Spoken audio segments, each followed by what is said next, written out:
All right. All right.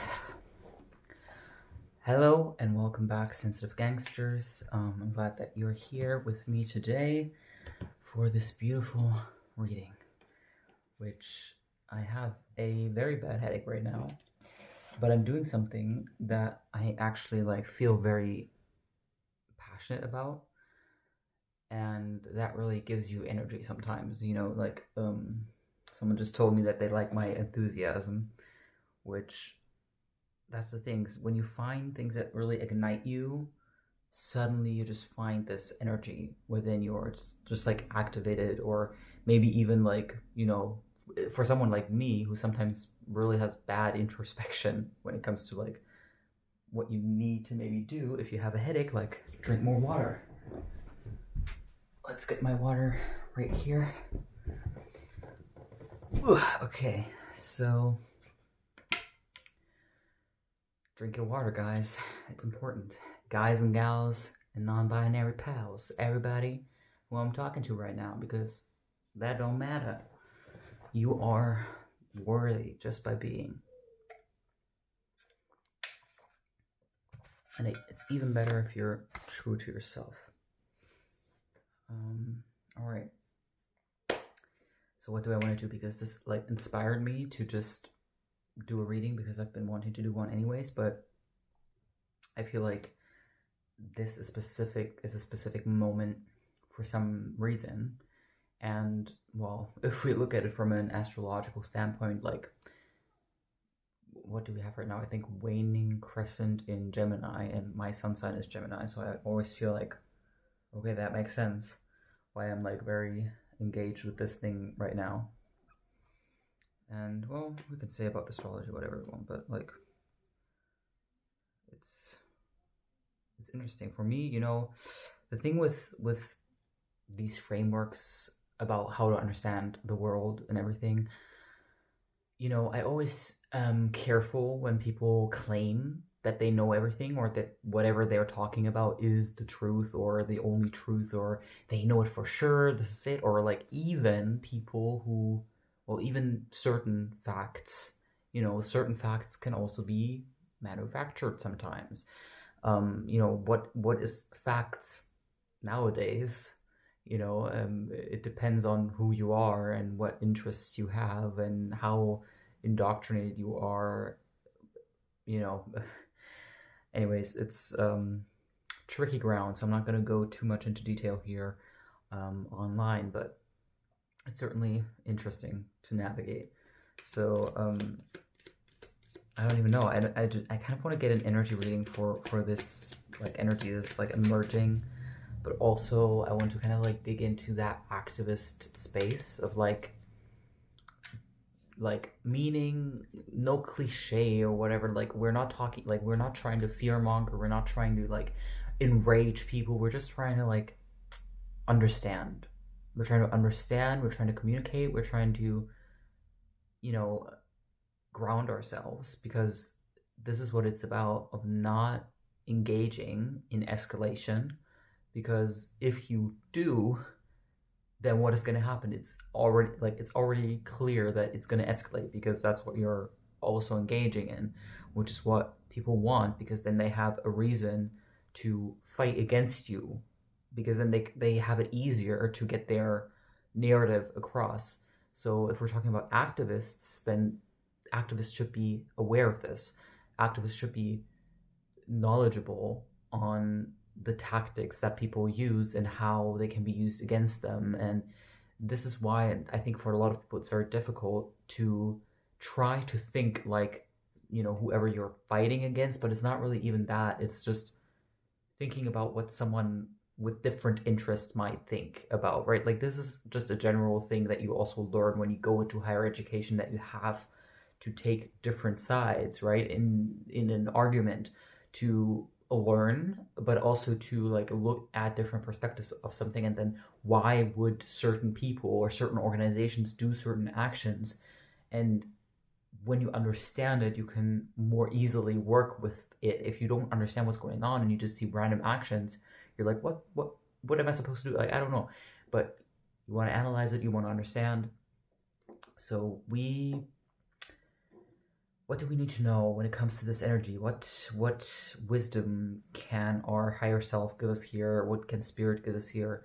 Let's see what can come through me for you, for anybody who's watching this. I don't even know if this is going to be uploaded, but if it is, and if you're out there right now and you're listening to my words and you identify somehow with this message, I'm glad that you're here, and let's see what I can get you from this card and from the reading. Okay, this was okay, alright, we get the Five of Wands immediately, so I think that's the thing, you're not backing down from the fight. You already know that there is gonna be a fight, that like that's part of the deal in a way, but I think we also understand what a fight actually means or can mean. And oh, interesting, exactly, then I pulled the Chariot. Like, you hold the reins, and that's the most important thing, I think, because what they want is you to lose yourself. Because if you lose yourself, you're very easy to control, you're very vulnerable. But if you're very strong in your beliefs and in your conviction, you have no need to overly prove yourself. You know, you already know that even if someone else tries to paint you in a certain way, you know who you are and you know what you're doing. So you don't have to get derailed by whatever they're trying to do to get you out of balance. We have the Queen of Wands as well. So there is definitely this fiery energy here with the wands, and this what's the word I'm looking for? Like this creative energy, maybe also a little bit like this, actually like going into action or creating something, creating momentum potentially. What was the Chariot? I just need to look up again to make sure. Yes, the Chariot is Cancer, which is interesting. So that's water element, and Cancer is also coming up, or it's the season of Cancer. Wait, we have a new moon in Cancer very soon. So, that is something. That is quite something. Direction, control, and willpower. It's all about willpower, and willpower also goes to like being able to, keep calm in a way, not calm in like being completely quiet and not doing anything, but rather being, what's the word I'm looking for? Like, I wanted to say contained, but that's exactly what I don't want to say. Composed, but still like assertive in a way, like not backing down, like standing firm in your ground, because you know that you're not doing the easy thing, you're doing the thing that is right to do. Interesting. Okay, wait. Now, of course, we have to also talk about the negative parts, but I don't even know if this is going to be negative. Anyways, okay, yes, okay, I see. So, all right, so we have the Nine of Wands reversed. So that's exhaustion, fatigue, and questioning motivation. So this is definitely something that happens a lot, I think, that people get exhausted when they are trying to get involved in these things, which is why it's so important to balance things and not be too hard on yourself and not pretend like you can just carry the entire world on your shoulders, because that is exactly the opposite. Like, that's why you come together in groups to actually like make something happen instead of just individual efforts, because it's just not. And then right afterwards you have the Temperance. Like, it's literally like, this is just confirmation to what I said. Like, balancing things out is important, and that's even like the strength in it. It's like the strength doesn't come from like being extremely loud and like completely like using all of your energy, because that is what, if you do that, then you don't have any energy left for the long run, and it's going to be a long run. It's not just going to be like a short thing, because they're not going to stop. They want you to be completely exhausted, whoever is like working against your interests, which would be human beings, right, and human rights. Whoever's working against those interests, or not keeping those in mind whenever they do whatever they do, or they understand human rights only for a specific group of people, and they don't see it as a universal thing, which is exactly the problem, right? Like, interesting. So this is the Six of Pentacles. This is like charity, right? Like this is sharing, generosity, sharing your talents, but also sharing the burden with other people, being generous with your time, but also generous with your compassion, generous with your love, generous with your forgiving energy, generous.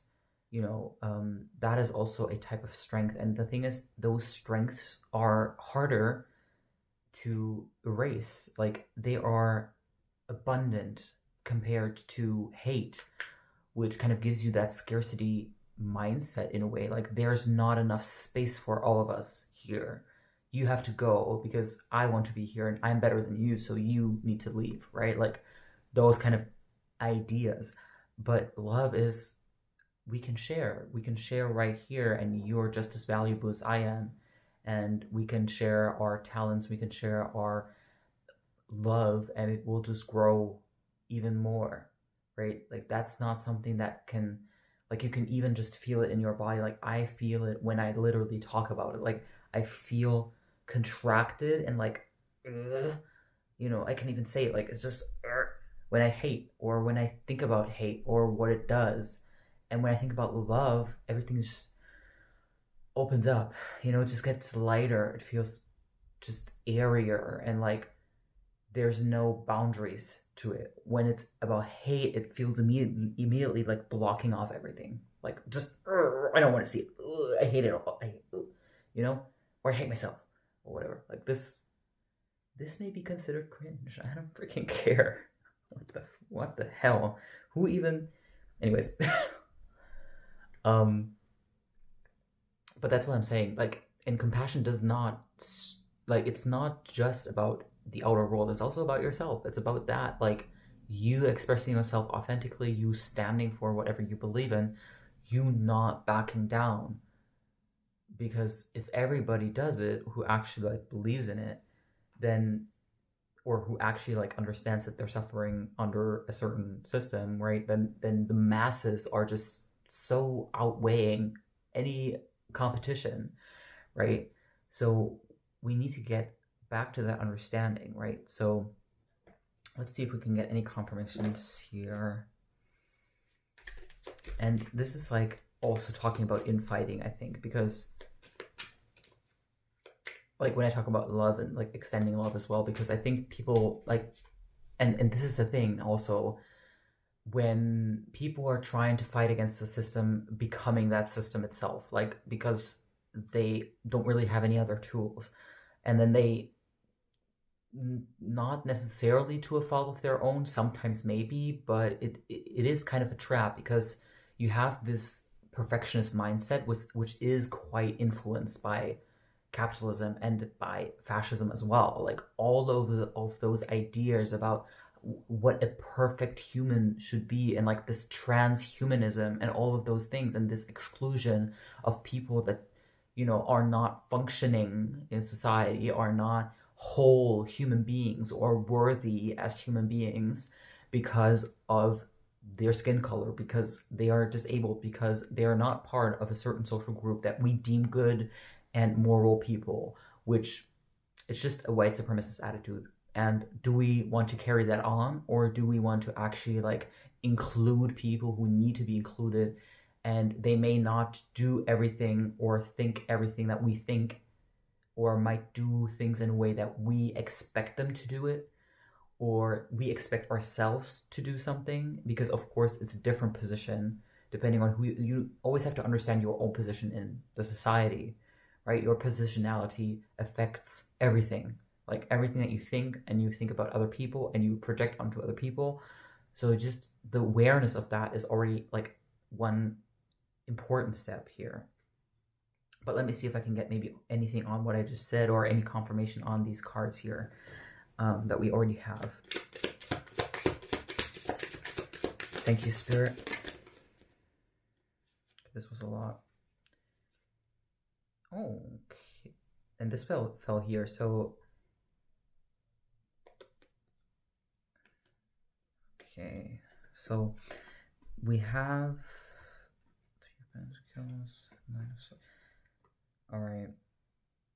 All right. So we have the devil in reverse. So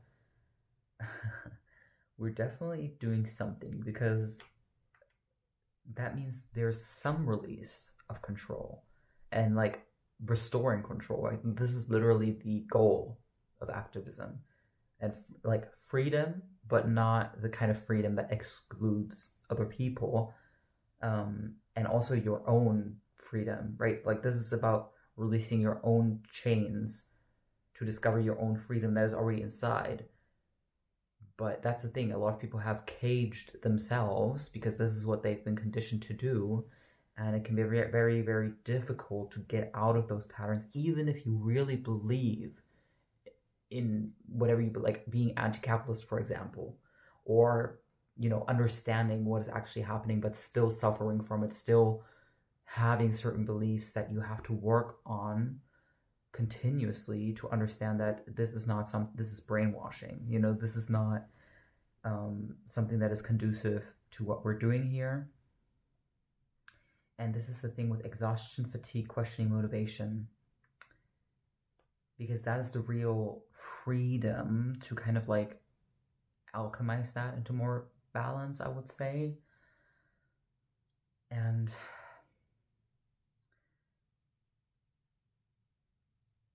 I think when you have limiting beliefs, that can also really, bring you down because you want to do something, you have the willpower, but then you can't do it because you're still dealing with like old habits or something, or maybe even judgment of yourself, which usually holds you back more than it helps you.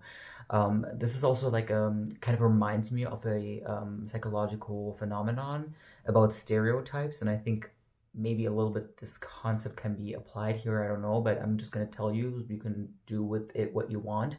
But essentially it's about stereotypes, and if you try to avoid stereotypes and you're like, oh, don't think about that, I think this is called the pink elephant effect. When you don't try to think about the pink elephant, and I'm telling you that there's no way that you can't think about the pink elephant. Like if you try to suppress stereotypes, they usually come back a lot more than if you use another method, which is just thinking of other ways that you could interpret something, that you may be stereotyping a person, and you're like, but wait, maybe it's not like that. Maybe it could also be like this, and like opening your mind to other possibilities rather than trying to shut that one down, which may be the intuitive reaction to something like that. Like if you're trying to be against something because you know that this is harmful, right? But then it has the opposite effect that you actually want. And this is why people say the opposite of doing well is meaning well, right? Like people talk a lot about how intention matters, and intention does matter, of course, and intentionality matters.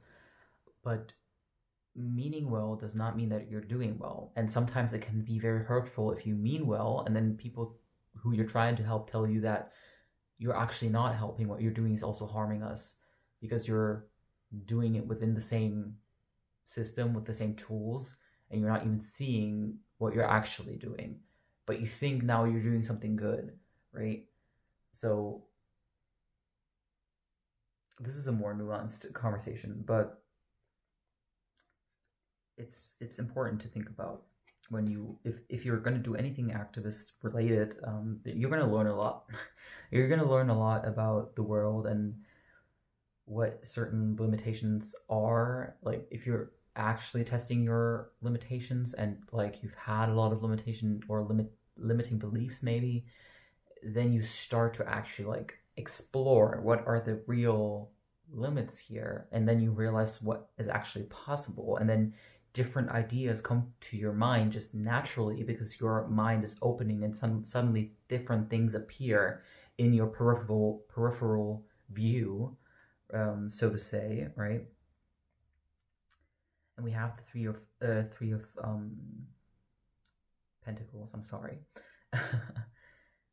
So teamwork, collaboration, of course, right? Like this is building something together as a team.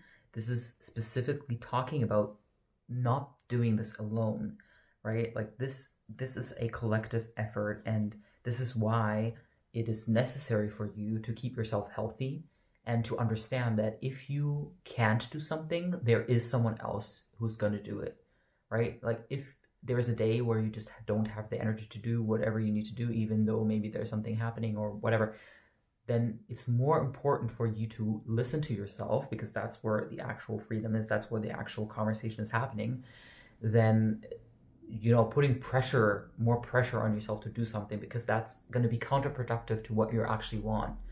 So we want to release that pressure. And the thing with all of those things, it can be hurtful, it can be painful, because it can bring up these things that you believed, oh, I'm going to do this good thing, or like I see all these bad things happening, and that is painful to me, or feeling like you can't do anything, because we have the Knight of Swords here, which also stands for hopelessness and trauma. Trauma might come up, or anxiety, um, and if that comes up, you need to be really brave and courageous to still do what you need to do, even though you experience anxiety, even though you experience these feelings of hopelessness and doubt, and feeling like you're not going to be big enough, you're not going to be able to do anything. Because what really changes people's minds is being consistent in your attitude. Like that can actually help people change their minds in the future, even right now, if it looks very bad, whatever you're doing, and people are not changing their minds, they're very believing whatever narrative is being put out there. But if you remain consistent, and maybe you're not the loudest, maybe you're not the biggest, but you are going to be around, and you're going to continue to be around, and you're going to continue to show up. And when you can't, you won't. And when you can again, you will come again. And people will welcome you because they understand that. And they won't judge you because they're exactly against the same kind of thing that would judge you. This is why you find your community. This is why you have compassionate people that you actually would rather work with than anything else, even if it means that you don't get public success in that way that you were told was successful, because you define that. You can define your own success. It's not necessarily dependent on the outside world giving you that validation, because you will find it in your own communities. Because they will feel your presence, and they need your presence. And sometimes it's those very simple things, like literally just being there. Like literally just being there. If you can't talk, you don't have to talk. If you don't want to, like, I don't know, if you don't want to do some physical activity, or you can't, you don't have to. You just have to do what you can and be present while doing it.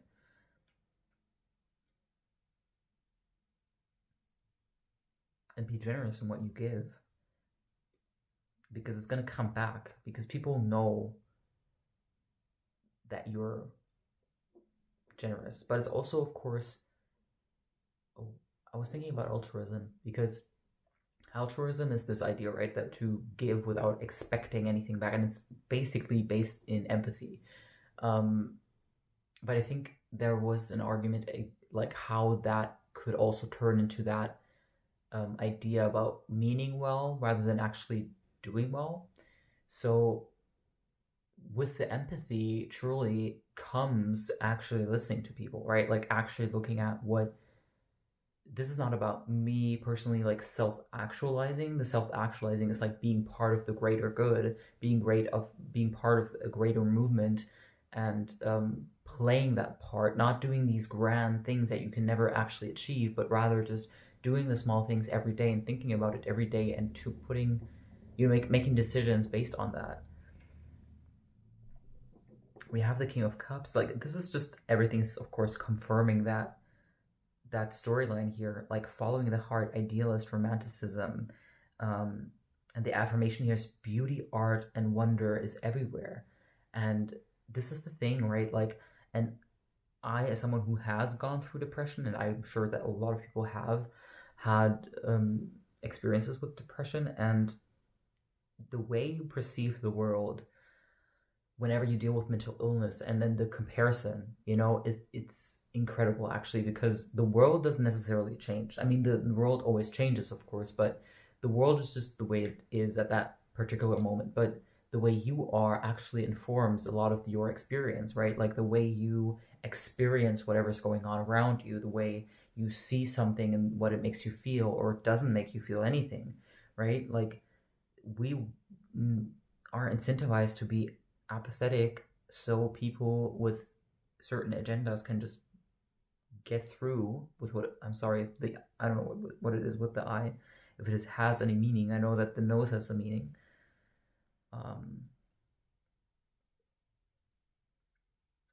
But in this case, everything has something to say here.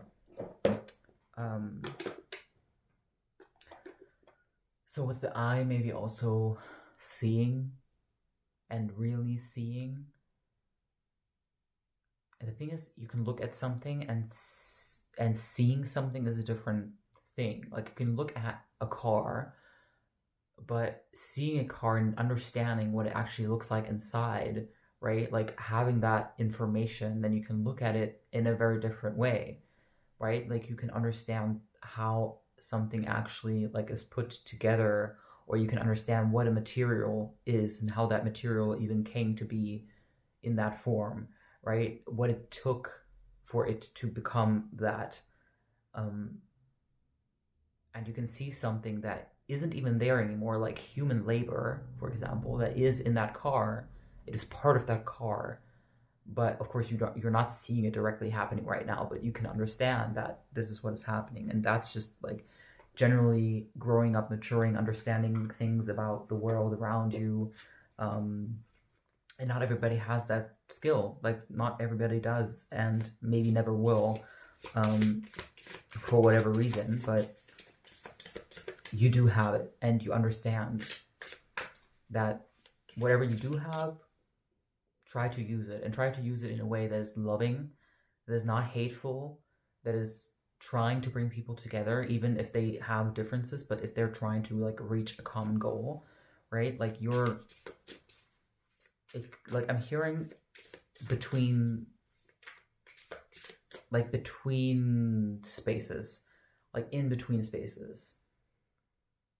And like I'm thinking mediators, people who like are already kind of born for, or like have had experiences that built them into people that fit perfectly into this mold, into this role of like mediating between people. And I recently was looking at today I was looking at a video about it was a documentary about America, the USA, the United States of America. So of course, if you know anything about actual real history, then you understand what that means. And you know that there was this one person that was from a Native American tribe, and she was born, you know, I don't know what to say. Like I think her mother was Swiss, and then her father was part of the of the tribe. So she kind of was that mediator, like just from birth, like right, like being born into a position where you have these influences, these different influences, and you become this person that you're meant to be, potentially, because you have this life experience, and that's what life handed to you, apparently, right?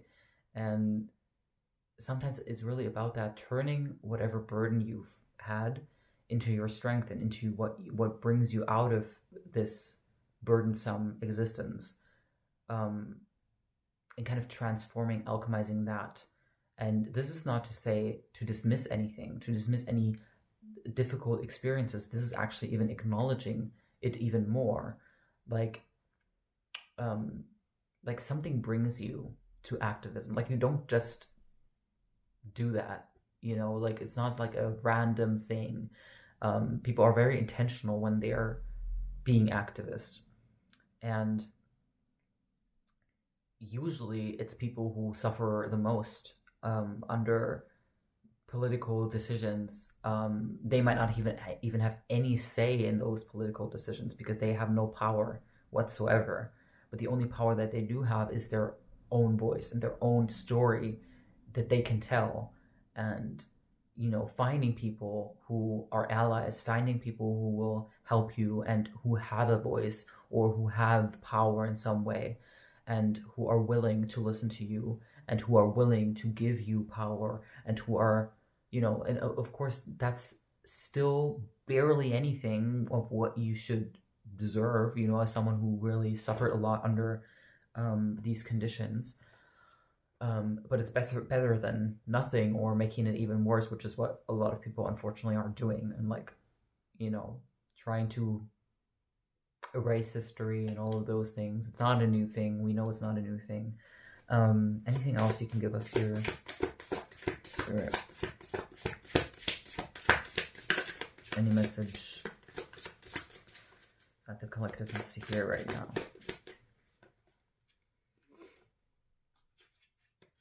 Authenticity attracts. Authenticity attracts. Being authentic attracts the right people and repels the wrong ones. When you stay true, you naturally filter out those who don't align with your path. And this is so important, actually. Like, this is something that you have to continuously remember, because if you have those goals, this is how you can achieve it. And it's actually like the best possible way. Like, it's not even about suffering more. It's about coming into yourself and allowing yourself to not suffer, actually, because you don't have to you know, take on whatever other people are saying about you that try to hurt you or that try to insult you, that try to minimize you.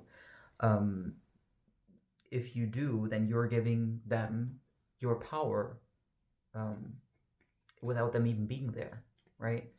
And that is quite powerful, and they know how to use that power well. But if you can remain true to yourself, and like, there's no way that they can get through. They will be naturally repelled by you. This is why I usually say, you know, if I'm pissing off conservative people, I'm doing everything right. You know, like, and I'm not saying conservatism as a whole, nothing is a monolith, you know, but when I say that, I understand what I'm talking about, right? Like, I understand what I mean by that.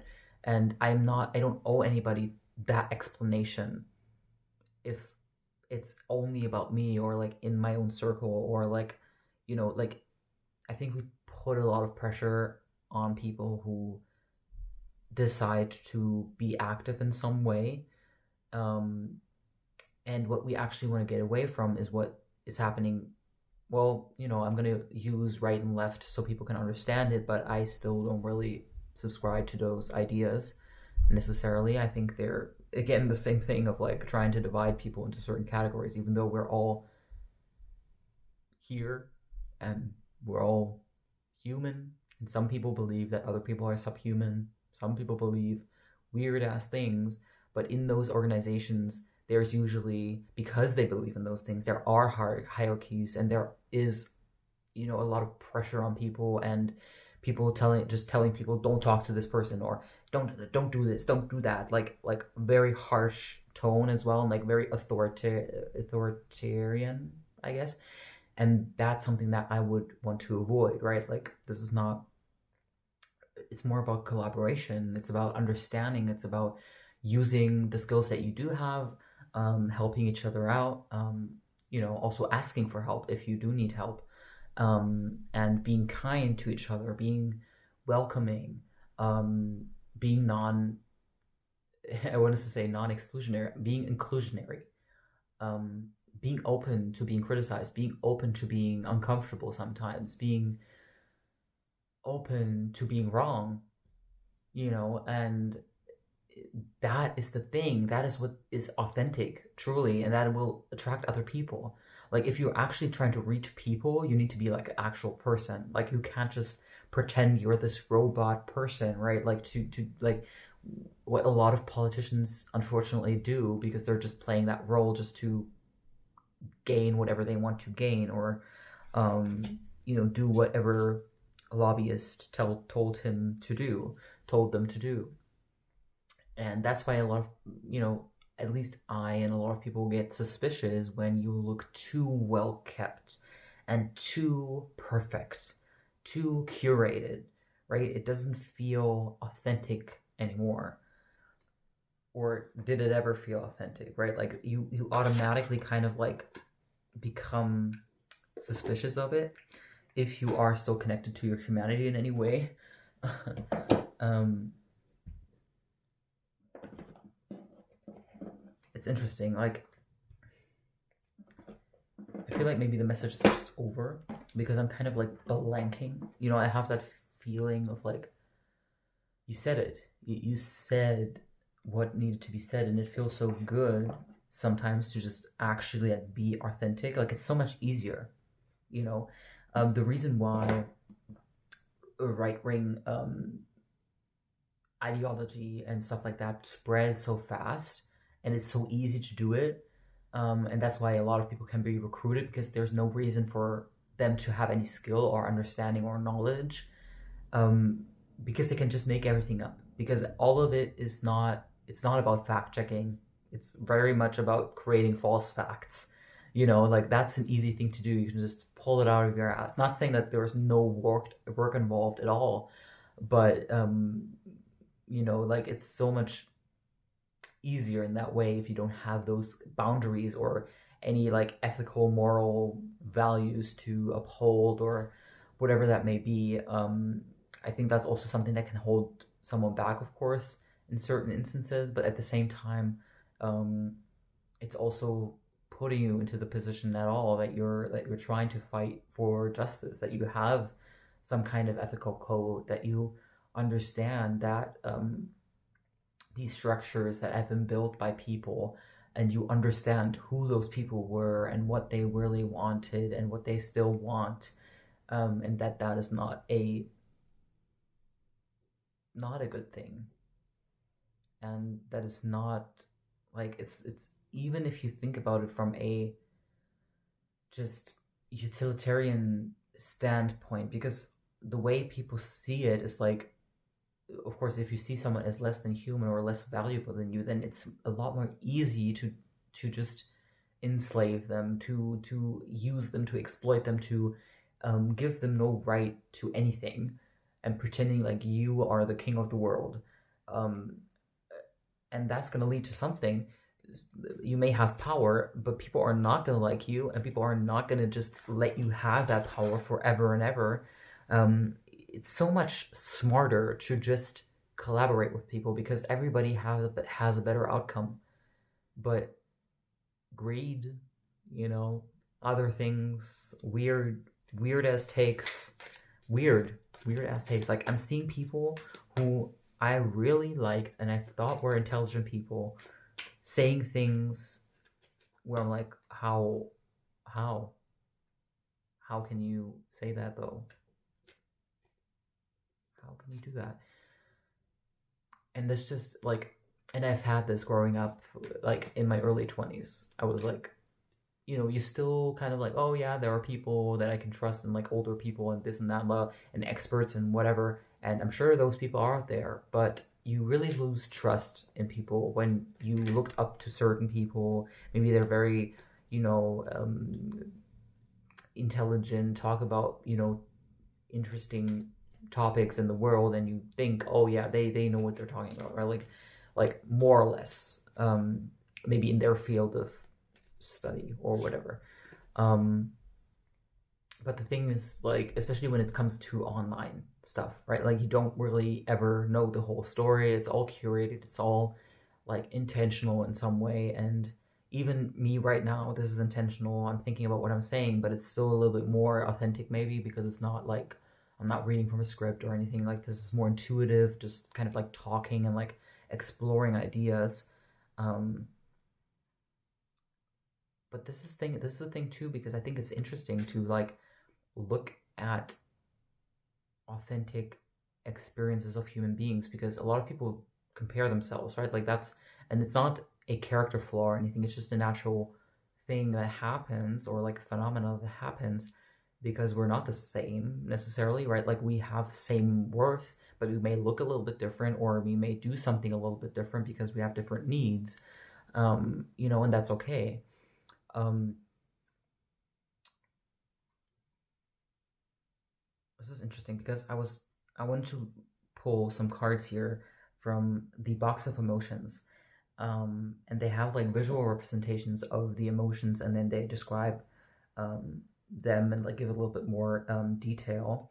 And I pulled out envy, and then on the bottom of the deck we have hatred, right? And this is exactly what I'm talking about, the topics, and like comparing yourself to other people needs to happen for you to even have any envy.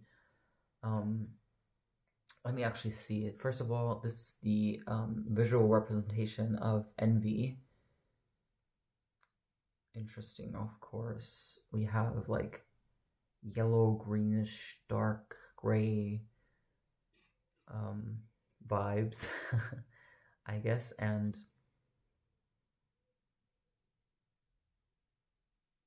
like I'm thinking of like I'm green, but like green and envy, like what's the word? Like, okay, let me just read it because I'm not getting the word I'm looking for. Most cultures have their traditions of the evil eye, a gaze motivated by envy, which poisons, curses, or brings misfortune. And it's true because that's what you will think, and anybody can experience this. Um, no, they're talking about, okay, jealousy, which is that's also another one, which is above all of sorry, is above all a fear of losing a loved one to another, is often credited with some romantic appeal. The same cannot be said of envy. Envy is feared not only because it gives rise to a greedy desire to steal the admired object, but because it is destructive, and left to fester, it turns to hatred and maliciousness. And this is so interesting because this is what certain activists have already been talking about. I'm just mentioning Alok Vade Menon, I think is their name. They've been like, of course, they're very articulate, but that's what they continuously talk about. Like, you expressing yourself in a way that is believed to not be acceptable, or which doesn't fit into the social norm or whatever it may be, that other people who may have always tried to, fit into those categories to survive, whatever reason there may have been, and then you just have the audacity to just do it because nobody can actually like govern you in that way. Like, you still, when people actually exercise free will, which is also a contested thing, if that's even a thing, right? But when you prove that you can actually do it, even though with all of the threats you may get, or with all the internal things that you've worked on to become this person, to not feel the same way that other people feel, they envy you because they can't have it, and then they start hating you because they can't find it within themselves to give themselves more compassion, and that they could allow themselves to express themselves more, to be more authentic. No, they've always had to put on a mask, and they've been doing it, and they've been exhausted, but they just think that's life. And you understood that it's bad, it's not good, it doesn't feel good. I should stop doing that and should actually do the thing that really fulfills me, that gives me a lot of energy. Because if I don't have that, I can't do what I really care about. I'm just a shell of myself, and people don't want to be shells of themselves anymore. And people are actually like moving into their more authentic expressions. And that is not a bad thing. But if you're someone who doesn't have that, wants it secretly, but has never expressed it, has never tried, is very afraid of it, it can turn into envy, and then into hatred, and then you're just miserable. And miserable people want other people to be miserable as well, because they don't want to be alone in their misery, and they want to be able to express their misery, which it's fine. You can express your misery, but don't do it in hating me and taking away my rights and pretending like me wanting rights is taking away rights from you, which is obviously it's not. But that's what some people actually believe, apparently. Um, let's go on with envy, and then let's go to hatred. But okay, hatred and maliciousness. But could there be something of value in the impulse to want what others have? That can tell you something. Maybe you want more from yourself. Those who live in on the Pacific atoll of the Ifaluk speak of song. This may be an indigenous population. Anyways, the anger caused when someone fails to share properly, which is it's understandable, and consider it a perfectly reasonable response. Yes. Since the mid-1990s, neuroscientists have argued that our emotions underpin even our most rational ideas. Our emotions underpin even our most rational ideas, helping us weigh up our choices. Sometimes the belief that others have it much better than we do is a mere trick of the light, but many have an awful lot less than they deserve. A twinge of envy might just be an emotional antenna alerting you to some disparity or inequality not too far away. I'm going to speak on this because this is hitting home. Whether you decide to respond with destructive fury or something a little more creative is, of course, up to you. And this ties in perfectly also into this thing, because being active in any way politically, right, like that's usually because of these things, right, like of being actually like mistreated because seemingly no reason, but it's really just greed or, trying to take more than you actually deserve and taking it away from other people and then telling them that somehow no, it's the immigrants that are taking it away from you. It's the trans people that are taking it away from. It's whoever is the scapegoat, whoever doesn't have power, whoever is easily usable for your political agenda. And this is the thing with rational ideas too, because we're rationalizing beings, so to say.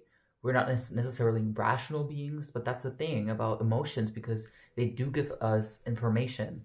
And for some reason, probably white supremacy, probably weird as people influencing our society, tell us that emotions are somehow delegitimizing us, and that emotions have nothing to say, really. That if you are emotional, then I can't listen to you. You're just hysteric,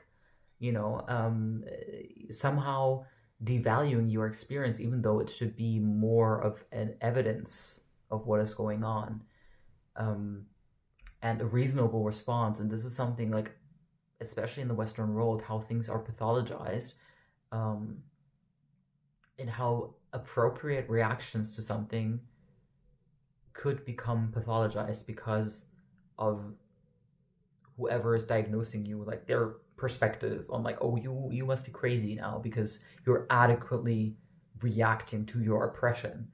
Of course, they won't say it like that, right? Like it's crazy. That is the crazy thing here. But this is like, and also about emotions, and this was in another emotions card where Darwin was exploring emotions, and he was like coming up with this idea that emotions aren't really our own, that they're kind of like reactions to our environment, like that, like some of them are just natural, um like even if you try to override it, you wouldn't even really be able to, like fear, right? And if you're fear mongered so much, um how, what could this actually grow into? Maybe we're seeing evidence of that right now. Like, what has it done to this human psyche, um, to be in this kind of environment? and believe the things that you're watching, that you're like have in your consciousness all the time. Um, Hatred. It was in the 1980s that American journalists first coined the term hate crime. Okay, interesting, 1980s, to describe a wave of attacks on people of marginalized groups. Unfortunately, still very relevant. In the 1990s, Western Europe experienced a similar outbreak of violence fueled by intolerance and prejudice, and introduced its own hate crime legislation. The word hate does not appear in the legislation itself, but it is governments, police spokespeople, and journalists who speak of hate-fueled violence. Some legal scholars say this emotive language is deliberately inflammatory. That's interesting. Making it possible to give tougher sentences. Okay, interesting. It seems easier to punish someone for their irrational emotions, right, than for their beliefs. Those who defend the terminology argue that it's the hatred which is toxic and which inflames the desire to humiliate victims, not some reasoned belief. Can you punish an emotion? Is there even an objective measure for it?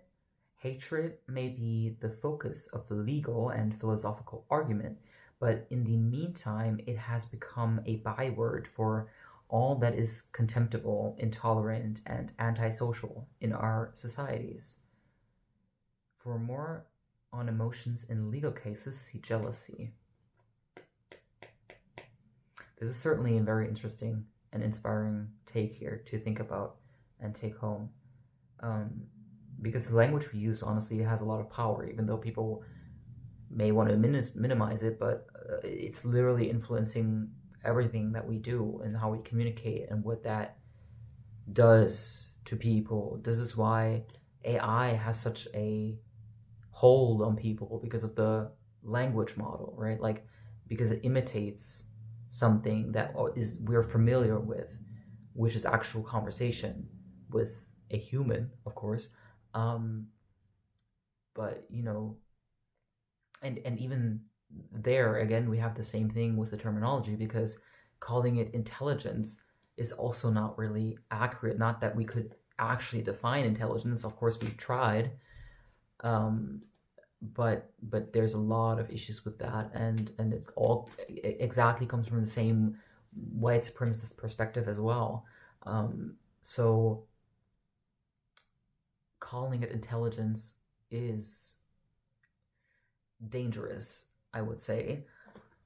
Of course, colloquially, it has really manifested, but if we really think about it, it's not an intelligence, it's a computer program, so to say. It's a mathematical equation, and you just give the most probable answers, essentially. Of course, this is like very layman's terms. I'm not an expert, but I do have some ties to people who have more understanding of this, because they're like software engineers and like working with those things, right? Like, and you can you can understand what actually is going on, and not like an emotionalized version of the story, even though there are things tied to those emotions. But it's not about the thing itself, it's about the sheer amount of data centers being built or supposed to be built, right?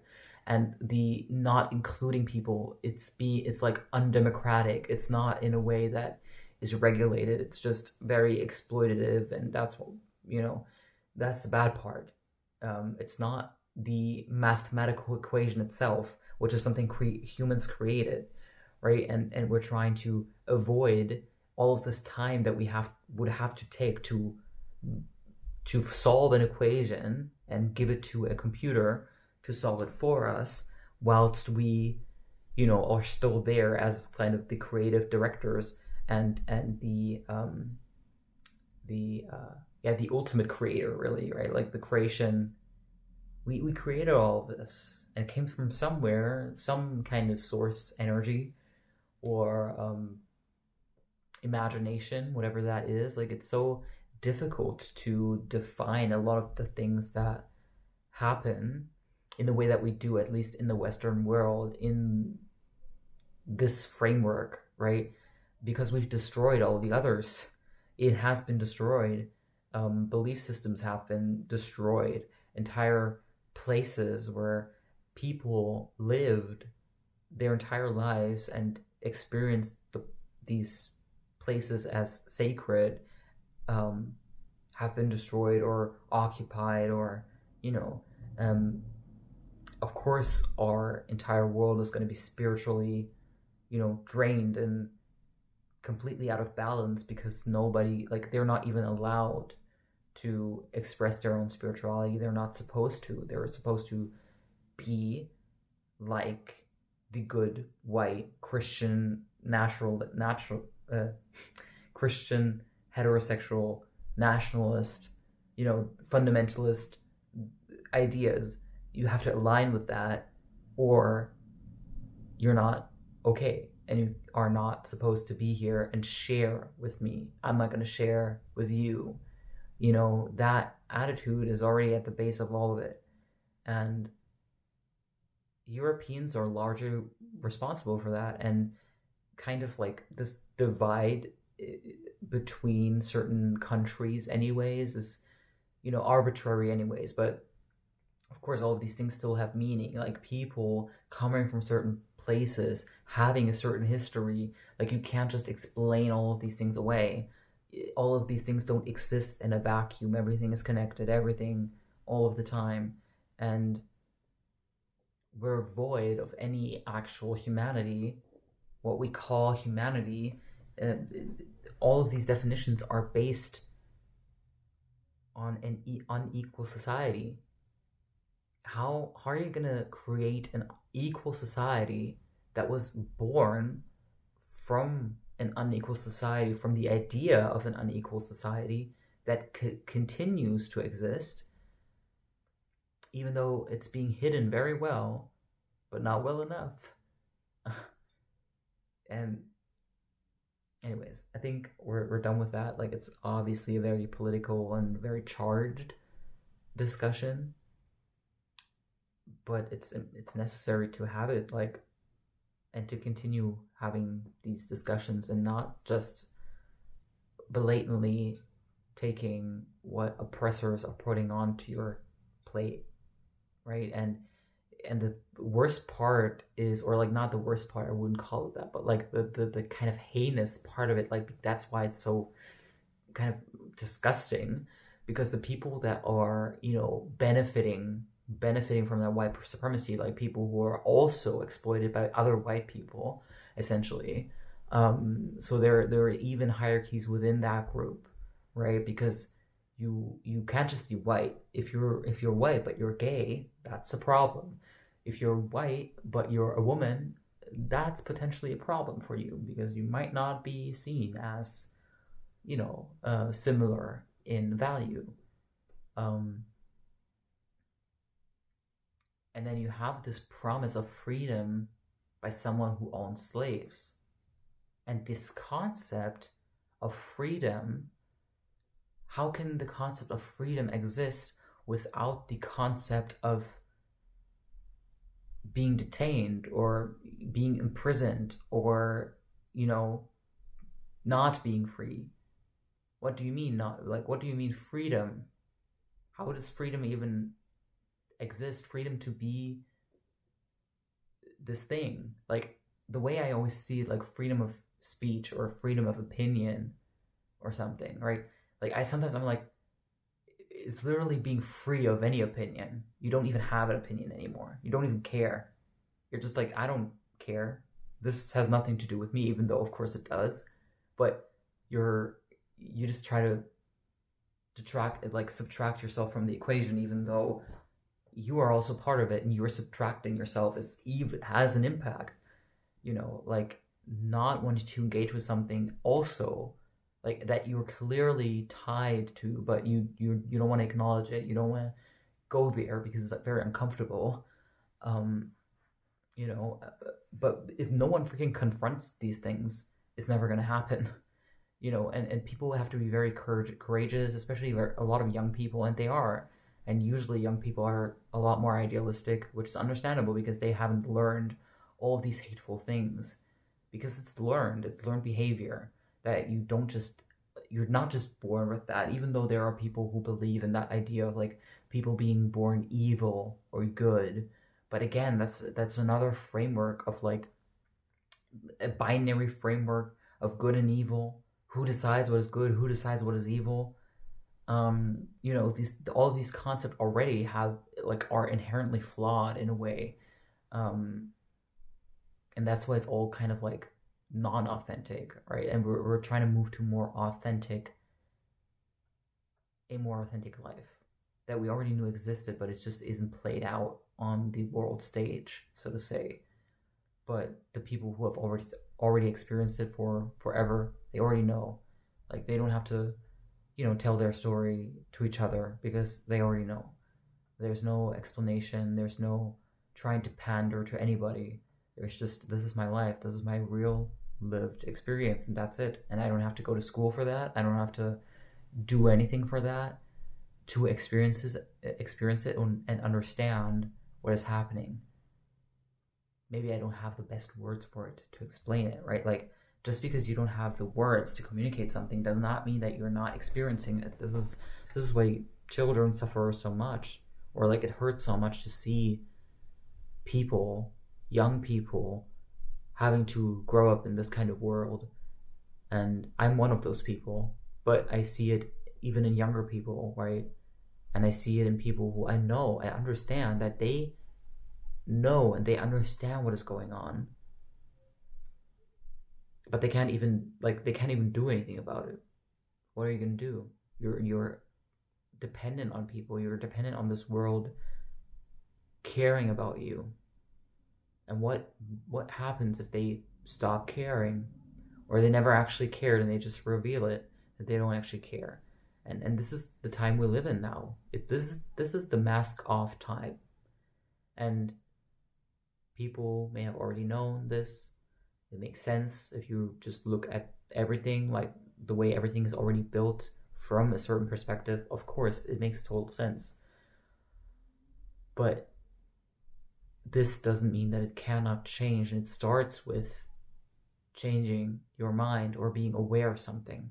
And sometimes because you're so aware of your own life circumstances, you think that anybody else around you should understand these things because it's so simple. It's so simple to you because you already know.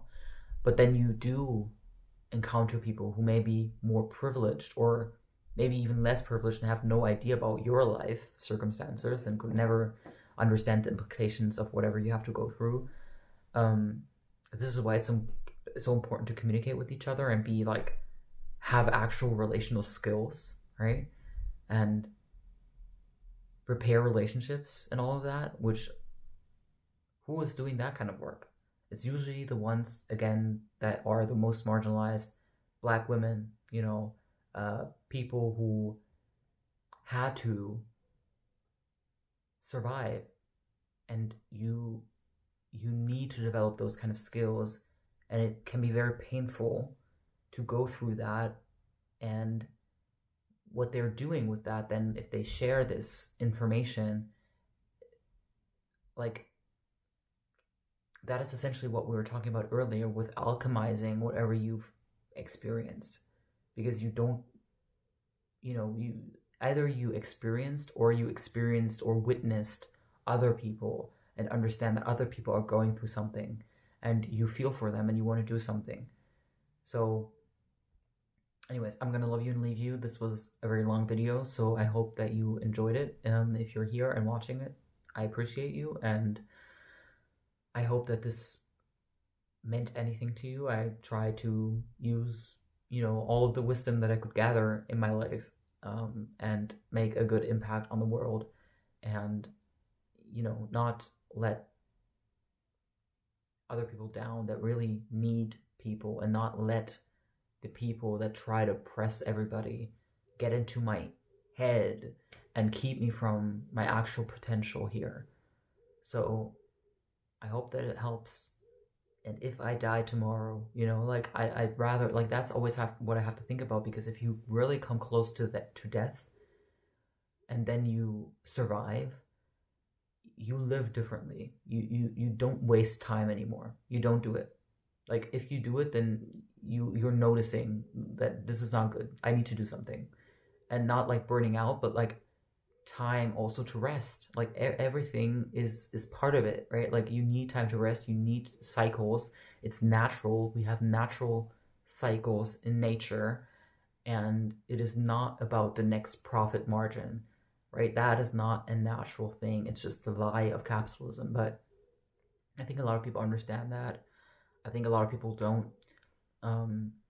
It is big world out there, but we're all here and we can all do something. Even if we're just reaching one other person, it's already worth it. So I'm gonna love you and leave you, sensitive gangsters. Enjoy your life. Enjoy every second of your life if you can.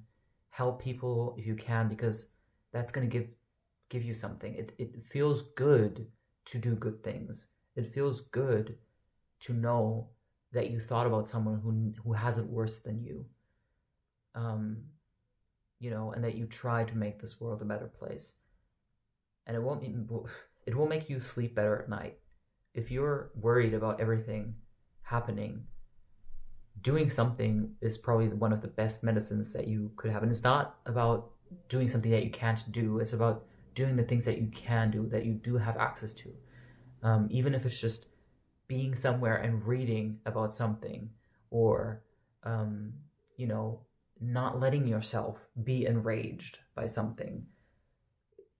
Find more productive things that you can maybe do with that, or use your own skills to create something, to get a message out, or make a creative project. Use that energy and channel it into something, rather than like being consumed by it, because that is bad for yourself.